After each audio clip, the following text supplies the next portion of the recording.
Hello les amis, bienvenue sur GHM Review, la rubrique multimédia du journal de Haute-Marne. Aujourd'hui nous allons voir l'Apple Watch, un produit qui est déjà sorti il y a maintenant 8 mois, le 24 avril 2015.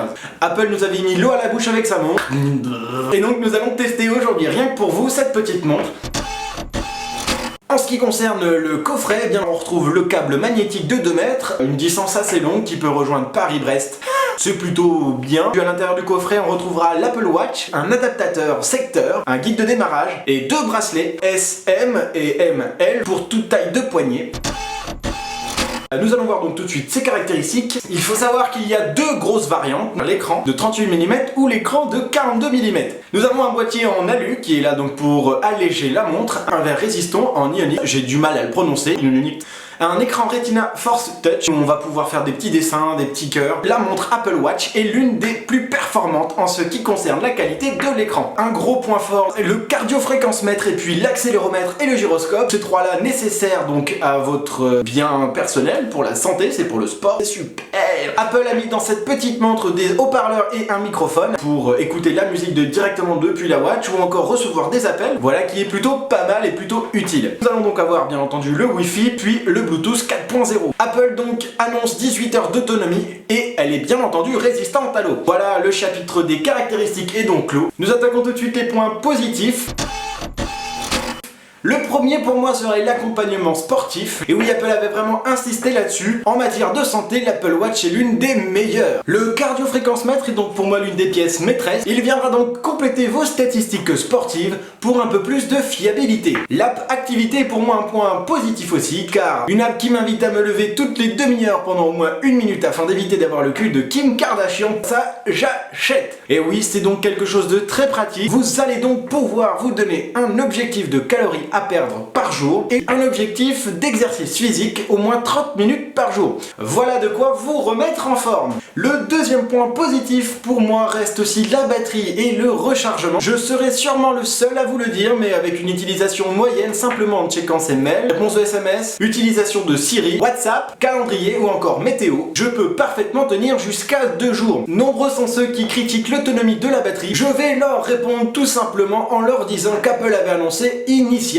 18 heures d'autonomie. Bien entendu, pour pouvoir rester connecté plus de 2 jours avec votre montre, il vous faudra donc déconnecter l'activation au lever du poignet. C'est un setting automatique, chargé donc de se connecter et d'allumer l'écran dès le lever du poignet. Cela va vous faire perdre énormément de batterie. La montre se recharge donc rapidement, entre 20 et 30 minutes, vous pourrez avoir votre montre complètement rechargée. Lorsque votre montre a atteint le seuil de 10%, il vous faudra le double, voire le triple de temps. Un petit bémol quand même. Le troisième point positif sera la résistance à l'eau. Apple ne prend donc pas de risque, il préfère dire que la montre n'est pas étanche, elle peut résister jusqu'à 2 jours sous l'eau. Des tests poussés pourront vous montrer que la montre résiste à des pressions de 10 mètres. Vous pourrez donc faire vos entraînements de natation, vous doucher ou encore vous baigner en pleine mer.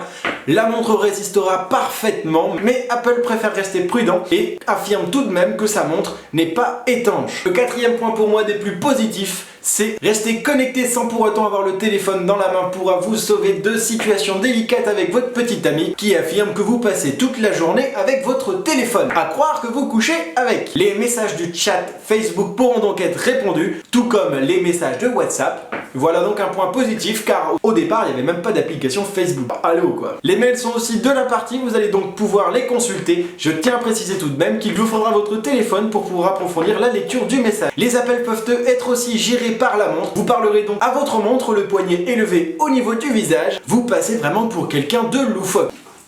Allô papa, à Tango Charlie. On passe tout de suite au point négatif et croyez-moi, il y en a pas mal. Déjà, nous commençons par la dépendance à l'iPhone. Impossible donc de démarrer la montre s'il n'y a pas de téléphone à côté. Zéro compatibilité avec les autres smartphones. Si avec ça, ça serait déjà pas mal. Et le problème, c'est que les applications, vous les téléchargez sur votre téléphone avant d'être installées sur la montre. Point donc négatif, je vous le confirme, si vous avez un iPhone 16 Go, catastrophe. En gros, si vous n'avez plus de téléphone, vous n'avez plus de smartwatch, Voilà un des plus gros points négatifs, j'avoue tout de même, qu'après la mise à jour iOS Watch 2, on a senti une nette amélioration à ce sujet. Et oui, ça fait mal, on attaque le deuxième point négatif, c'est donc la plus chère du marché, avec 399 € l'entrée de gamme, c'est donc l'équivalent de 3 mois d'eau, de gaz et d'électricité pour 3 personnes, ou alors l'équivalent d'un an de baguette de pain pour les gourmands. Bien entendu, Apple peut faire toujours plus cher, toujours plus fort, avec une montre à 13 000 € tout de même.